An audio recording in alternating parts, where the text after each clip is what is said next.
Assalamualaikum warahmatullahi wabarakatuh. Halo teman-teman semua. Malik mau membaca buku sama ibu. Tonton video kami ya. Kita dapat buku yang judulnya Cinderella. Putri Cinderella. Ini apa yang ayahnya itu?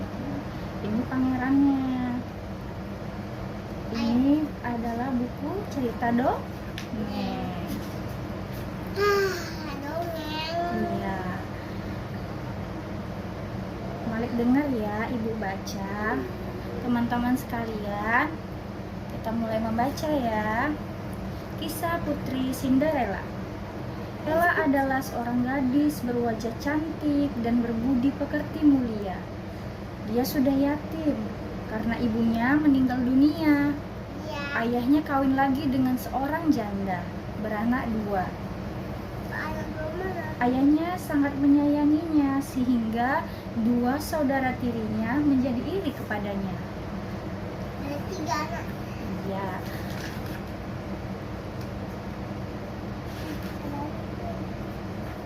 mereka berusaha agar penampilan Ella tampak jelek dan buruk. Untuk itu setiap hari mereka menyuruh Ella. Jelek itu apa? Jelek itu tidak cantik.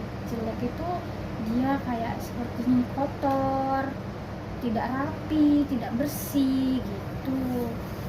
Ella tampak jelek dan buruk.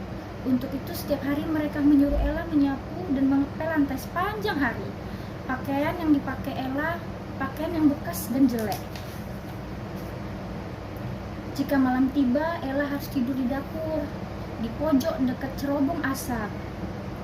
Karena itulah, dia tampak selalu kotor.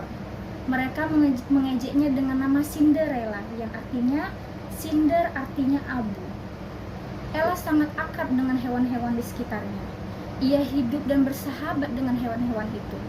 Hanya satu hewan yang tidak mau bersahabat dengannya, yaitu Nero, anjing milik dua sahabat tirinya. Gara-gara ulah Nero yang nakal, sering kali Cinderella mendapat marah besar dari ibu tirinya. Misalnya dengan sengaja Nero memecahkan piring di dapur. Yang kena marah pasti Cinderella. Terus ibunya marah sama Cinderella, padahal yang berbuat anjing mereka. Dia merasa pusing karena putranya sudah dewasa, tapi masih belum mempunyai seorang putri, seorang istri. Kakinya yang rapi. Nah, Perdana Menteri mengusulkan kepada raja agar mengundang gadis-gadis cantik di seluruh negeri untuk hadir dalam pesta bersama pangeran. Aku setuju dengan saranmu. Sekarang kau harus keliling negeri mengumumkan rencana kita, kata Baginda Raja. Siap tuanku, kata Perdana Menteri. Usul Perdana Menteri disetujui, maka sang Perdana Menteri menyampaikan pengumuman kepada para penduduk bahwa putra raja mengadakan pesta besar di istana. Ayo siapkan diri kalian, siapa saja yang merasa berwajah cantik boleh ikut hadir ke pesta, kata Perdana Menteri.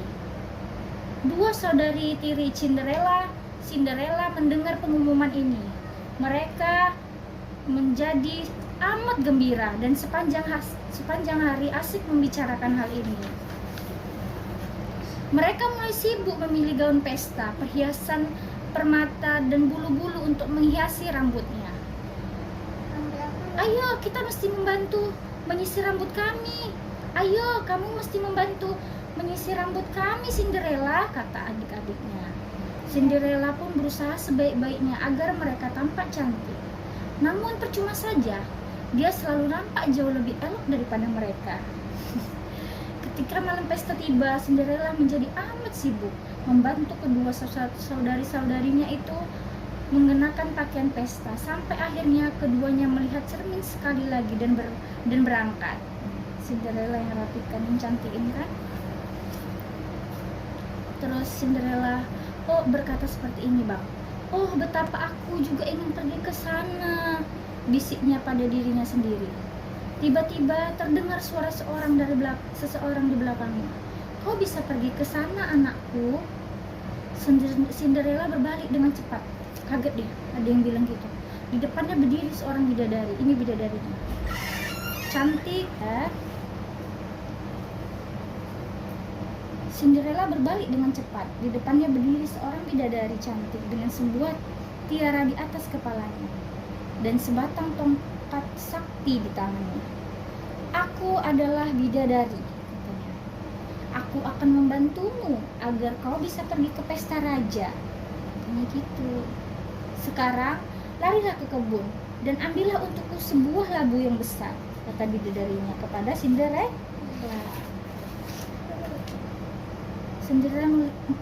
Cinderella memetik sebuah labu dan berbalik kembali kepada sang bidadari.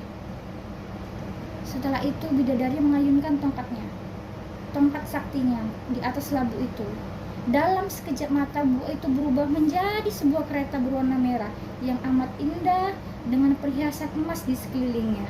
Bidadari yang baik itu menggunakan tongkatnya merubah pakaian jelek Cinderella menjadi gaun yang indah dan gemerlapan. Terang, bim saladin, terang, cantik dia jadinya. Kan? Pergilah dia ke pesta raja sama labu yang diubah jadi kereta. Cantik kan, Bang? Kereta berkuda. Ketika Cinderella tiba di pesta, semua orang tercengang melihatnya. Setiap orang mengira bahwa dia adalah seorang putri raja yang datang dari negeri jauh. Begitu pula dua orang saudari tirinya. Mereka tak mengenalnya. Mereka iri hati melihat Cinderella karena cantik kali. Memang Cinderella dan pangeran adalah pasangan yang amat serasi dalam pesta itu. Ketika mereka berdansa, permata dan sepatu Cinderella berkilauan, tertimpa sinar ribuan lilin. Putri, kau cantik sekali, kata pangerannya. Cinderella pun bahagia mendengarnya. Tetapi tiba-tiba ia mendengar lonceng istana berdentang. Ting, ting, ting. Ternyata sudah tengah malam. Bergegas ia meninggalkan sampai pangeran dan lari keluar aula pesta. Sampai ketinggalan sepatunya. Dia lari, sepatunya lepas. Karena kalau udah lewat tengah malam dia bisa berubah jadi jelek lagi, labunya berubah juga. Dalam keadaan tergesa-gesa, Cinderella tak sempat mengambil sepatunya tadi.